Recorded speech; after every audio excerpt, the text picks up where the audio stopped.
kebun sayur organik Biji Arga di Ceranggang.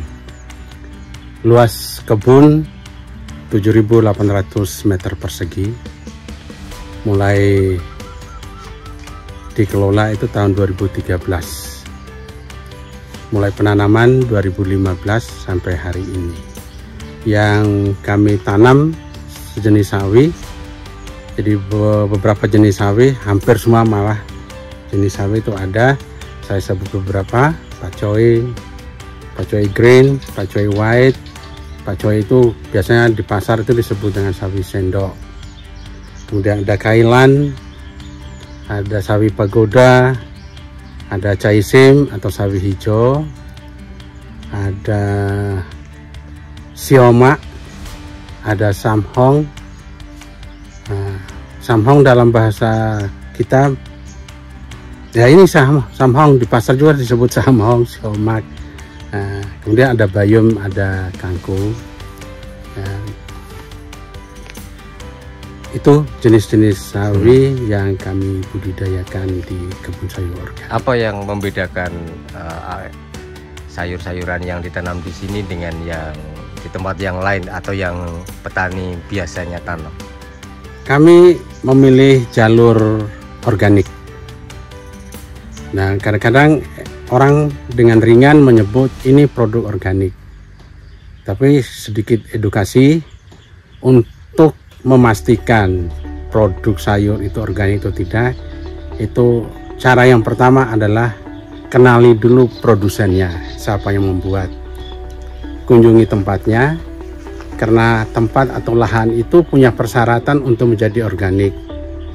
Minimal sebelum digarap itu biasanya kita biarkan sekitar 3 tahun jika kita tidak olah tanahnya, untuk merevitalisasi tanah yang sudah dipakai sebelumnya dan juga menghilangkan residu-residu kimia. Yang kedua, batas tanah dengan tetangga itu harus ada parit atau got atau saluran atau kalen, supaya air dari sebelah itu tidak bisa masuk ke tempat kita, agar terjaga ya, tidak terkontaminasi oleh bawaan pupuk dari sebelah. Yang ketiga, pupuk organik. Nah, kami memilih pupuk organik dengan cara membuat kami sebut pupuk casting. Casting itu bekas cacing, bahan dasarnya kotoran hewan sapi. Kemudian kotoran hewan itu kita diamkan selama 3 bulan.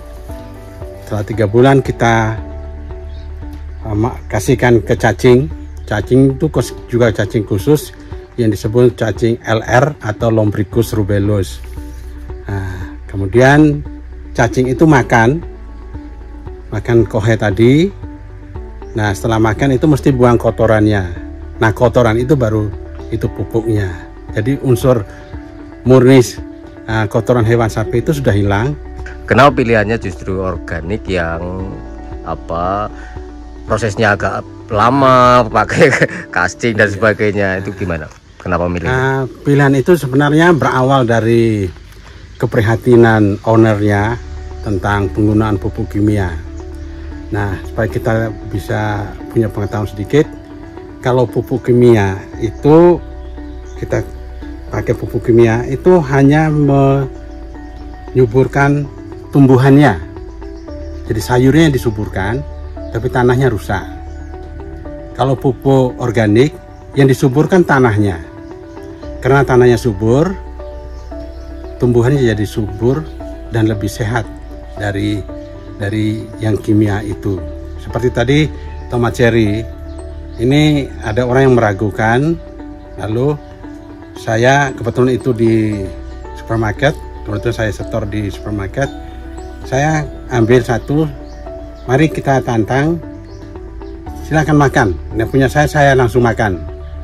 Silahkan kalau Anda merasa kimia, tolong dimakan juga. Ternyata nggak berani, ya karena pasti mereka pestisidanya juga kimia. Nah, kami organik. Nah, yang kedua itu dasarnya ada anjuran dari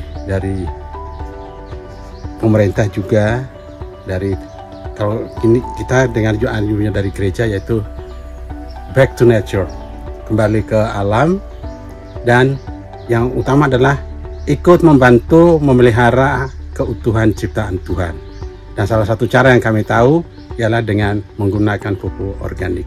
Maka kami pilih cara organik, walaupun kalau dilihat dari pengolahannya lebih lama, penjualan juga belum ada masyarakat yang care terhadap produk organik karena disparitas harganya juga cukup jauh. Jadi ini kan ya masih proyek merugi lah ya, belum ya proyek sosial merugi.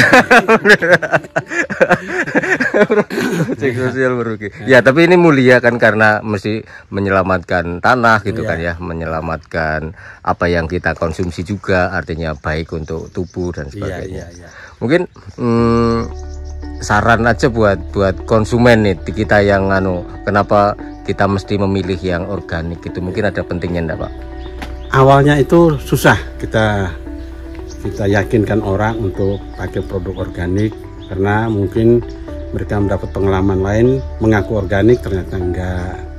Jadi lama-lama kita tetap memberi keyakinan pada mereka, meyakinkan mereka supaya bisa memilih organik, dan ternyata dari 1-2 orang yang menggunakan, lalu dari mulut ke mulut disebar-sebar, akhirnya sekarang cukup banyak orang yang memilih organik karena memang sayurnya jauh lebih sehat ya, juga kata orang, dan juga kita buktikan juga lebih enak juga.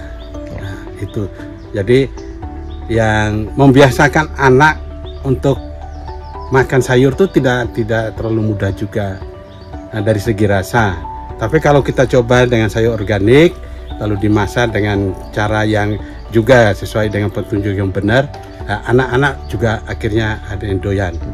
Sehingga orang tua itu memilih sayur itu tergantung juga selera anaknya.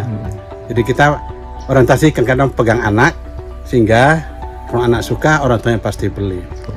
Dan tempat kami juga menjadi tempat edukasi untuk anak-anak SD, TK. Jadi boleh datang ke sini Bapak? Boleh, sudah sering datang. Ya, kita tidak pungut bayaran. Biasanya kalau orang datang bayar, kita tidak pungut bayar, tapi kita minta beli produknya. Ya, itu aja. Ya. Terus mungkin ada mimpi Pak Felix, satu pertanyaan terakhir.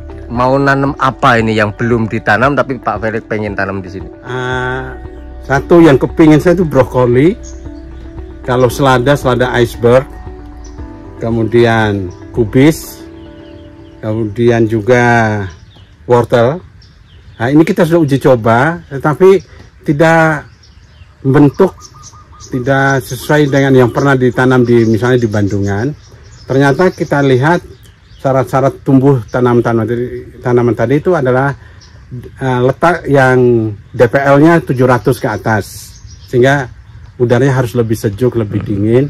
Dan ini impian kami untuk bisa kita tidak menuntut alam untuk dingin, tapi kita mengusahakan bahwa kebun kita lebih dingin sehingga tanaman tadi itu bisa tumbuh dengan subur.